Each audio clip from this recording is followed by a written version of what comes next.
This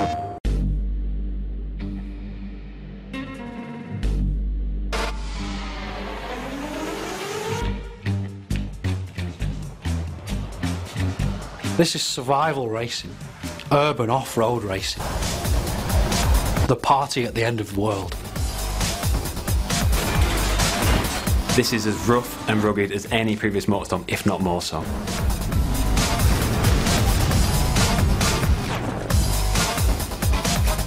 So what we're here to do is put a couple of diaries together that really try and explain the two major modes in MOTORSTORM Apocalypse. Festival mode is the main single-player campaign in MOTORSTORM Apocalypse. You'll race amongst buildings which are falling down around you, on the beaches, down in tunnels and the sewers. In this game, the festival represents a much more story-driven campaign. Every race has a sense of persistence. You go from track to track, and whatever happens in the last race will follow over into the next race. What we've got in Festival are 3 different difficulty levels. They're each driven by a different character. A rookie character, a guy we call the Pro, and Big Dog, the veteran. And you race as every character. You don't pick one of them. We've created much more accessible races in the start, and then much more challenging races at the end for the hardcore. So Festival mode, we're aiming for probably around 7 to 8 hours of gameplay for a player that's familiar perhaps with racing games. But of course, there's much reason to go back and replay for the festival, because now we have a lot of unlocks and hidden items actually to find within the festival mode. I mean, we're aiming for somewhere in the region of 40 bespoke races, and that's more than we've ever had in the series before. If you play a lot of racing games, you'll know it's really important to be able to learn the track to get better and better at it. So whilst multi-events will play at the same time when you play through the same race, there's a lot of emergent possibilities. So players will experience certain levels of predictability that at least allow them to learn the tracks, but they're never too sure what's going to happen around every corner. MOTORSTORM has always been about the vehicle classes.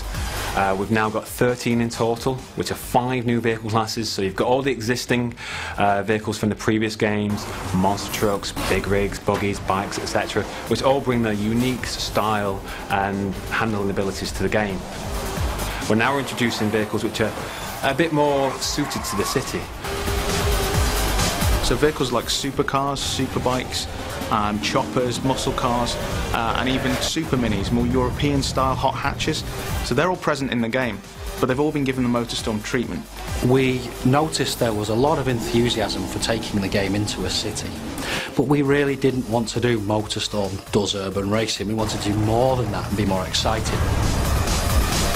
You're driving down the sides of skyscrapers, jumping from rooftop to rooftop, going down into the sewers, onto the train lines. This is as rough and rugged as any previous MOTORSTORM, if not more so. Because we've got all these different vehicle types and different parts of the city that we've created to use, there's a very different feeling between racing, say, a muscle car around the streets of downtown and racing a buggy down through the beaches and the parks.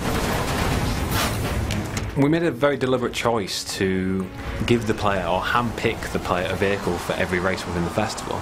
And the reason being is that we can then tailor the grids, the AI that you're playing against, around that vehicle choice. For example, one of the races may feature the player on the bike, but then every other AI competitor has a big rig, and their objective is to just take you out. So you have to survive this race more than anything else. We've been somewhat famous, I think, in gaming circles for our soundtrack. This time around, we've gone for a completely different approach. We've got one of the world's leading movie composers, Klaus Badelt, who, for example, did the Pirates of the Caribbean soundtrack, and he's created 4 amazing pieces of music. But what we've also done is contacted some top remix artists and DJs. And they're going to give us an entire soundtrack that covers the whole game. And so what this allows us to do is to key back into the series and the soundtrack and the mood that elicits in the previous games, but also do something completely unique. We used to get a lot of emails from people who really wanted nighttime racing. The old mantra was race by day, party by night. The truth of the matter was a little bit more mundane, and that was it was actually quite difficult to develop night races with the technology we had. And what we've decided to do this time around is make sure that it's race and party, day and night. And we're never going to race kind of in the middle of the night, because we found it just isn't particularly enjoyable. It's dark enough so that the headlights have a use, and it really makes the race feel different to how it would play out in the daytime. We've added life to the city in the form of a private military contractor and a bunch of crazy looters. You can run these guys over, some of them will attach themselves onto your car, the military will start firing rockets at you. They've got a huge arsenal of tanks and helicopter gunships to try and disrupt your race and to try and get you to turn around and head back out in the city.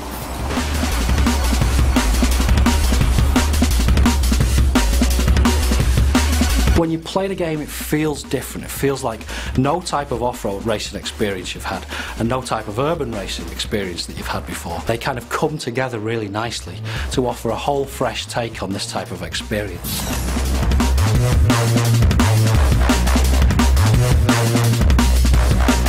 We're now saying it's racing and partying. 48 hours of insanity before everybody has to get the hell out of the city.